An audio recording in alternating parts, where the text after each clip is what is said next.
and welcome to today's episode of Living Abroad, where we look at the trials, tribulations and quirks of our international guests. Today we are joined by Globetrotter Raisa to talk about her journey from East Africa to America and finally the beautiful Bris Vegas.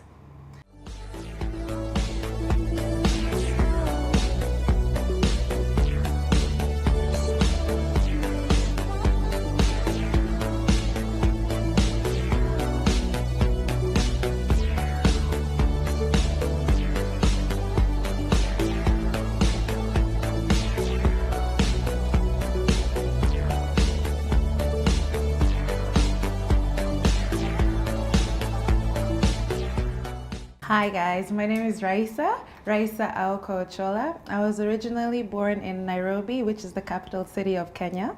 And my roots are actually from both Tanzania and Kenya, which are both in East Africa.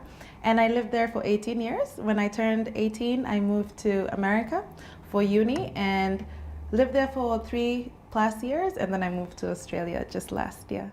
Hello Raisa, how are you? Zuri sana.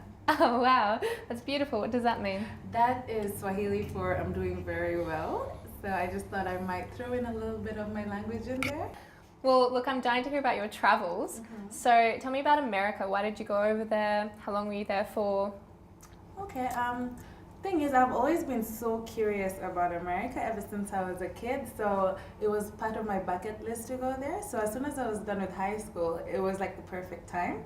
So I went to America just to travel and see, but most importantly for uni, because I started my bachelor's, I started my bachelor's degree in Kenya, in Nairobi University, and then I transferred to a university in Philadelphia called Drexel University after they came to Kenya and I got a scholarship, so I took the opportunity. So yeah, I killed two birds with one stone and lived in America for 4 years, loved it. You know, the most important thing, the one thing I love most about America is the diversity. Like traveling from state to state, from city to city is like night and day. You don't know what to expect. Like you interact with people from all over the world. You know, it's like being worldwide, but then you're only in America, and that was just so fascinating to me about being there. Do you find that also in Australia? Because Australia is quite multicultural. Did you have any culture shocks when you were here? The thing is, when I came to Australia, it was a bit easier because I'd already been introduced into the Western world in America, and I kind of understood how the process works and how, banking and all these things that people don't really think about. So it was easier settling down. The culture shock was more in terms of the Australians' personalities, that I've never been to a place where 90% majority of people are just so laid back and easygoing and inviting and welcoming. And I'll tell you a quick story. When I lived in America, my first 2 weeks, I was completely shocked by so many things. One of the things that shocked me is when you tell an American thank you, all they say is and you're like, God, was my thank you that unnecessary that you didn't even think you should say thank you back, in words, You're just like I heard it. But then when you live in a place, you get to know that it's not anything negative, it's just how things are done there. You know? Yeah, but I loved America. It taught me so many things. Oh, that's wonderful. Yeah, well, I see you've traveled to so many different places, but tell us, where have you come from? What's your hometown? My hometown, from Kenya. That's where I was born and raised, where I learned almost everything I know right now. I'll tell you one thing about my country. It's very well known for the Big Five, which is the 5 most difficult animals to hunt on foot. And I brought you a little gift here. It's a little animal of one of the Big Five. And here you go. It's handcrafted, made of soapstone, just to give you an idea of one of the animals from back home. Oh wow, it's beautiful. Thank you. And I also have a couple of pictures just to give you more of a story of where I'm from. This is a photo of my family. This is in Nairobi when I was still about 4 years old. We're just goofing around with my siblings. And this was my brother's 4th birthday. Just having a good time. This was in high school. we were having a get-together. I went to a girls' boarding school, so once every 3 months, all our family, our extended family, was allowed to come into school with like all the types of food in the world, and it's just like a big feast. So, you know, that's that. And it's a picture of my high school again, of my classmates, and just a number of clubs that I was in high school. I was in like the Scout Club and the Debate Club. So just pictures. This is me in my village, because in Kenya we have 43 tribes, and I'm from a tribe called Luo, and they come from an area around Lake Victoria. So that's where my grandfather lives, and this is just me clowning around playing with his animals. And a picture of me and my mom, and me and my cousins, and me and my brother. I have so many pictures of my family. And this is more of the landscape in Kenya. You know, there's a lot of green, there's a lot of trees. As you can see, the sunset is gorgeous. It's beautiful. And these last two pictures, this is a picture I took when I was, I think, 13 in primary school. And we'd gone for a field trip by the hot water springs. And me and my friends just decided to like boil eggs in the water. Really? Yeah, we just boil eggs. And it's because it's a natural, it was a lot of fun, the little I remember of it. And finally, this is a picture of me and my cousins in Lake Victoria. Lake Victoria is actually the lake which joins the three countries that make up East Africa. That's Kenya, Uganda, and Tanzania. I'm from Kenya and Tanzania. But yeah, this is just, we're being naughty here, probably wanting to go fishing with the fishermen at some crazy hour in the morning. But yeah, that's just a little bit from my hometown. So Wow, that's beautiful. Thank you. So the food in Kenya is obviously very delicious. Could you tell us more about the standard cuisine? Oh, definitely. The food in Kenya, the reason why it's delicious, it's because most times you find families actually just harvest vegetables from their backyard. So, you know, it's super fresh, and like, you know, all the meats we eat have been slaughtered from like, you know, just places down the street, so it's really fresh. Oh, that's good. Yeah, so about the food, you know, it's delicious, it's healthy, or even like from where I'm from, we literally just like fish and fry, like literally, you know. So yeah. Oh, that's incredible. It's a bit different from Australia. We like to eat from supermarkets. Yeah, and Hungry Jacks. I love Hungry Yeah, Jacks. fast food joints. And speaking of which, we have some Tim Tams here, which we definitely did not catch in a river.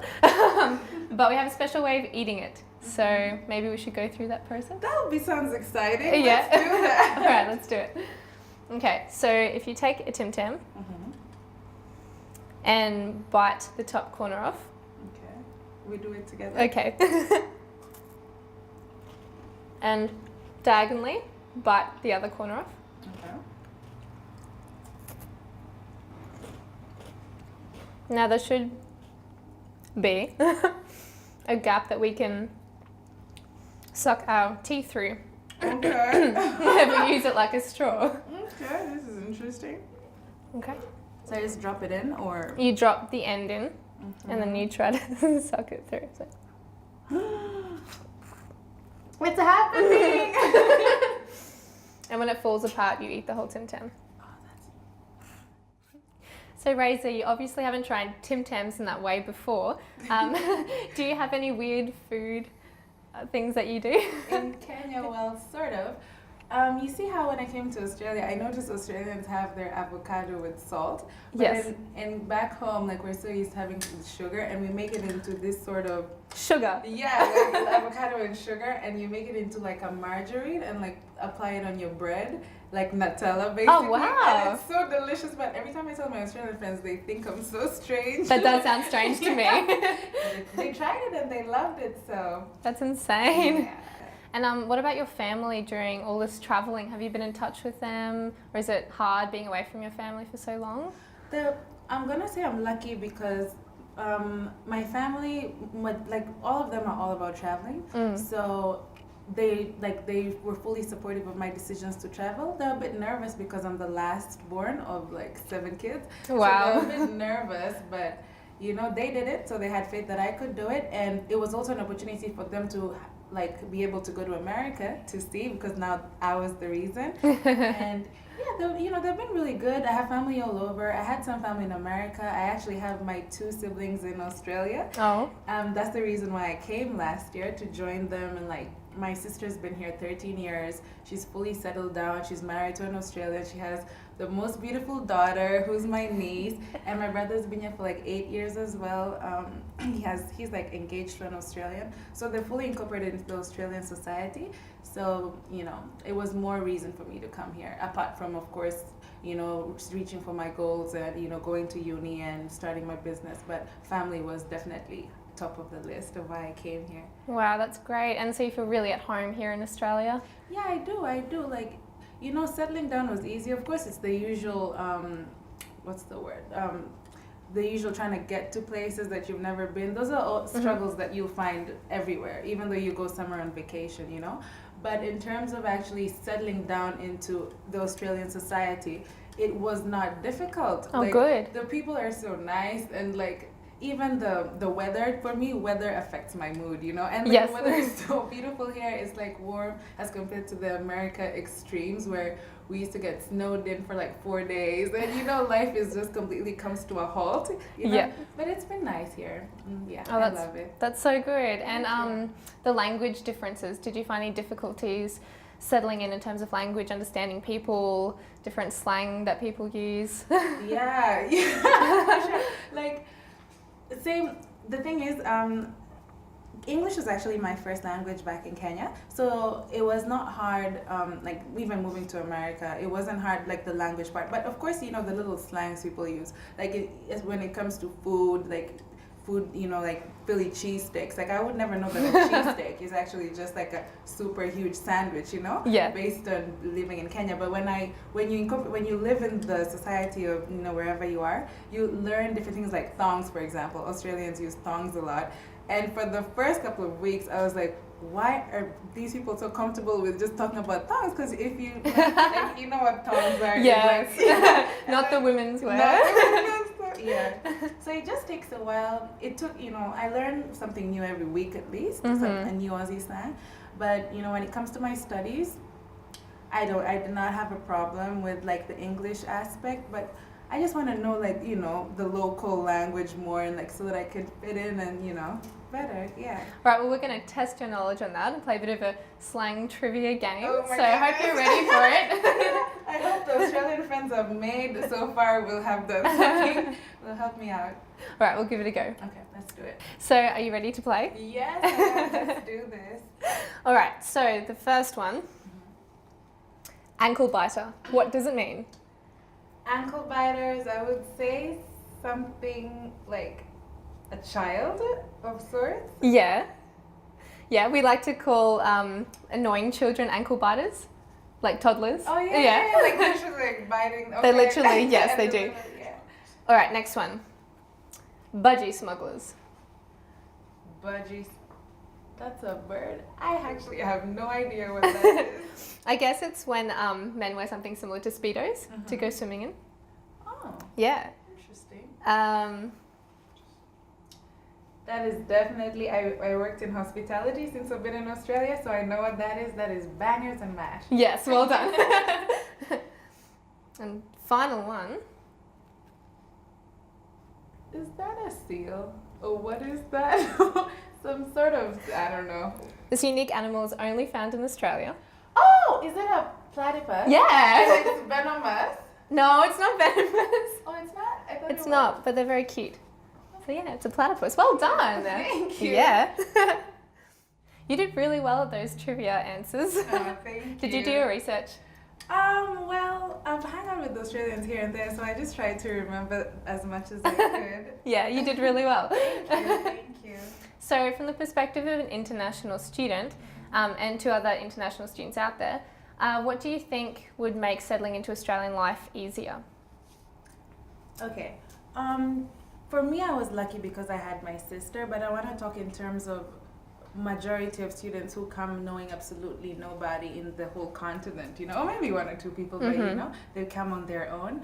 It would be easier if perhaps universities had a contact person who's actually a student, reach out to the incoming students before they arrive in Australia. I had that when I was moving to America. Like I had more of a peer mentor, but it was like a peer buddy, and we just, she was She was also an international student, and it was so much better because, you know, when someone who's actually gone through it, not more than a year ago, tells you in detail like what to expect and what you need to carry, and you know just how life is, it makes transitioning so much easier, as compared to, because when I came to Australia, yes, at least I had help, but from faculty and stuff in my uni. But if there could be like a program of sorts where students actually have the opportunity to contact other students coming from international countries, that would be really amazing. That sounds like a fantastic idea. Thank you. Well, thank you so much, Raisa, for joining us today. We hope you had some fun. It was my pleasure. Thanks, Rachel. No worries. And thank you guys so much for tuning in today and watching Living Abroad with us. My name is Rachel Gobel, and we'll see you next time.